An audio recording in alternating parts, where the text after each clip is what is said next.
Good morning, lovely people. How are you this morning? I hope you're well. Welcome to Mel's Morning Musings and day 20 of the 21-day happiness challenge.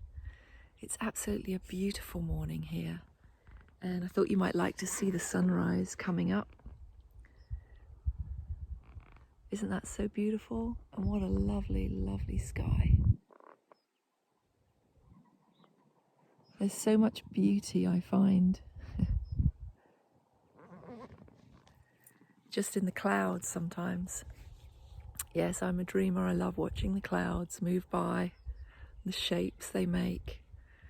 It's another thing that makes me happy at times when I'm feeling a bit low. So, what I was thinking this morning, as we come towards the end of the happiness challenge, but I think it's important to say that these are just a few tips, things that I do and I think about. There are so many others, and it's important, I feel, that we find what it is that makes us feel brighter and lifts us. And my little dog who'd hurt herself, little Angel, she's been so much better, and the hard thing was trying to keep her still, because as far as she was concerned, she felt better. And I thought about us, and when we are unwell, something's wrong, we're given instructions to stay still.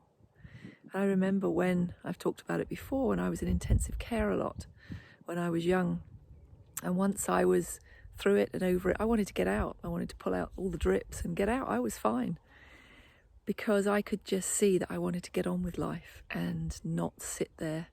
If I sat, I would get down and maudling, so it did help me survive and get through.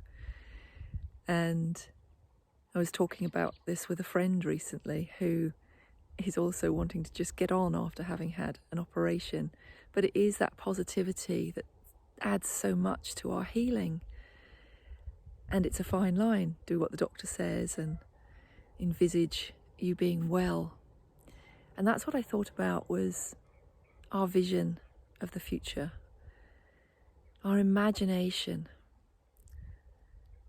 How much do we imagine the future? Now, we've talked a lot about being in the moment, but it's also about, I was thinking, every idea, every invention, everything started with an idea.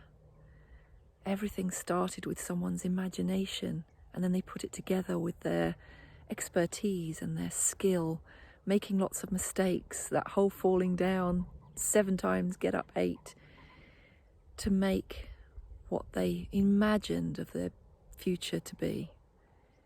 And it doesn't always go smoothly. We do face obstacles. Crikey, I've faced a lot.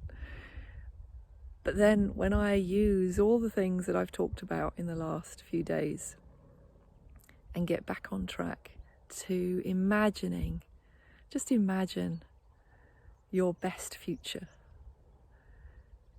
I imagine what I can achieve, what I can become, and it doesn't mean it's easy every day. There can be despairing days and hopeless days and giving up days, and then using the things that I've talked about, slowly, sometimes picking myself up. I pick myself up and get on with it. And it's just like a roller coaster, I feel. But if you have a vision, that imagination, and I feel at the moment we can all come together with a vision, using our imagination of a beautiful, beautiful world, because like this morning, there is so much beauty to help us, to lift us, using the things that I've talked about and things that help you. I'd love it if you'd share with me the things that lift you and help your imagination soar even. And what lifts you, what helps keep you going. Share that with others. So let's create a vision of a really beautiful future, because we can let the negativity, we talked yesterday about the negativity diet, and we can let that drag us down and sit in that space, and that's easy to do. But let's create a picture, a vision of something so beautiful. And today, how many people can you be kind to, including yourself? Imagine that. Imagine a world filled with kindness. And that might sound twee. Someone said they thought I was a do-gooder, and I said, well, that's nice. I do good, I hope, as much as I possibly can. Not always. I'm not always successful. So I wish you all a beautiful, imagine a beautiful day. And you be well, and I'll see you soon.